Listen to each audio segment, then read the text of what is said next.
All right, guys, we got some pretty interesting news right now. It looks like the Twitch versus YouTube for your live streaming service is getting a little bit more interesting and heated right now, or potentially coming to an end depending on how you look at it. We've got an article here, came out from Bloomberg, pretty mainstream, and Twitch, kind of didn't expect to see that together. And essentially the long story short, TLDR here is that they're looking at going from offering this like 70-30 in favor of the streamer, split to, streamers that qualify for this next level, goody good, and dropping everyone down to the 50-50 and doing things like including more incentive for running more ads and yada yada, stuff like this, things that overall are pretty negative. But they also hinted at potentially getting rid of exclusivity, which is why I said maybe coming to an end. As a small creator myself who does stream and I use both of the platforms, I've always thought that like I wouldn't accept an affiliate or anything and be able to ever get subs on Twitch because of their exclusivity and not wanting to, have to ditch my YouTube stuff completely for live streaming. That doesn't really make sense when I've built this whole channel over here.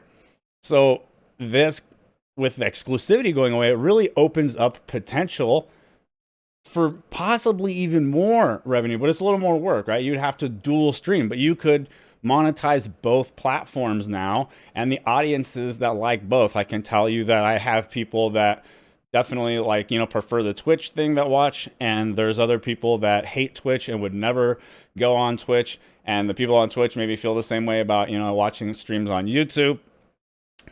But it's going to continue to get a little bit more interesting here.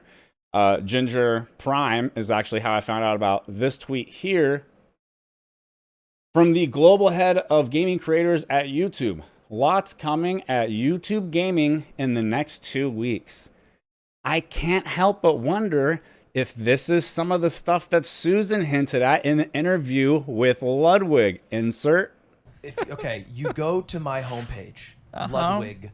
And then it's under home, whatever you want it to be. Then it's videos, and it's my long form videos. Then there's a shorts tab, and then there's a live stream tab. Yes. And it's all there. Yes. In one channel. Yes, but not all mixed together in the way that it is today. Yes. I've heard this from creators, and we are working on it. Okay, what do you think of my extension? I think that you did a good job of trying to recreate features that we don't have by bringing them over from Twitch with an extension. I was impressed. That was very creative. Please don't take it down. And I'm not. I actually emailed our team and asked why we didn't have more of those features on YouTube. So, but yes, I did see it, and I did email our team and did ask about our plan on that. Yeah, that's cool. And they started emailing me back about it. You're working on Sag in Poggers?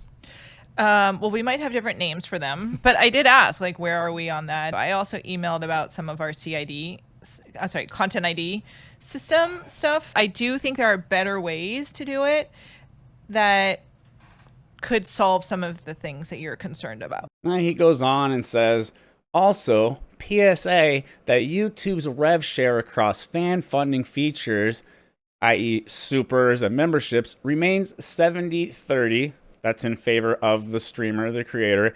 And our YouTube partner program doesn't require any form of content exclusivity. This is something that, again, I really appreciate. It's one of the things that I like about YouTube.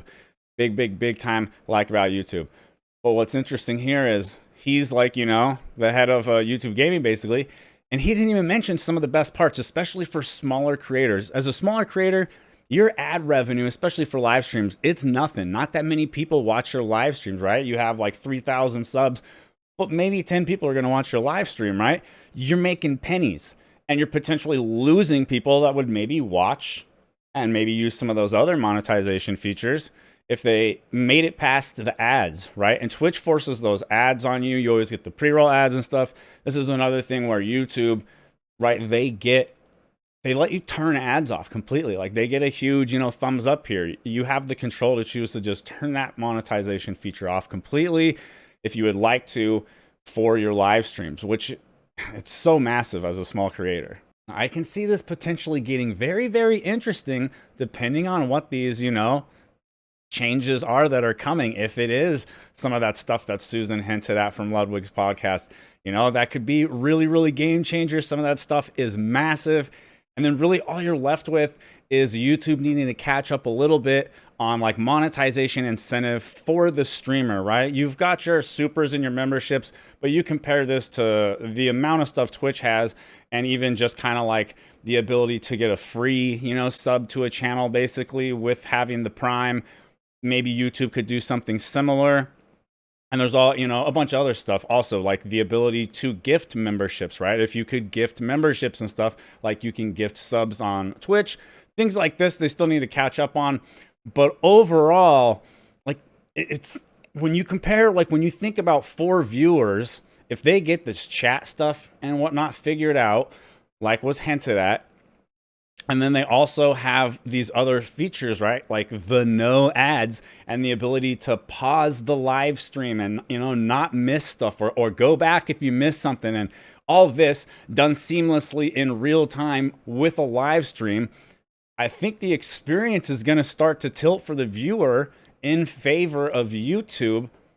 And it's really just going to come down to how long will it take for the culture part of Twitch not matter as much if YouTube gets all these other things like the emotes, you know, and all this kind of stuff, and you have a similar vibe and feel in chat, but you have the ability to have no ads and, you know, skip and, you know, pause and rewind and, you know, all of this stuff during the live stream. You know, like what's Twitch going to have left to compete, especially if they're going to be doing the opposite and like trying to force more and more ads in the live streams. You know, like ads with live streams, it's such a difficult thing, right? You need to monetize the platform, but it's a really terrible form that feels bad. And I guess they're kind of working on it now. Sometimes you get like a little picture-in-picture, but you don't hear the audio and stuff, and the picture's all tiny, and it's not really, you know, it doesn't compare to just being able to turn ads off, you know, for your stream so that your content isn't being interrupted for the viewer.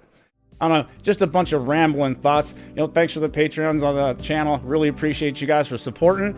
Catch y'all in the next one.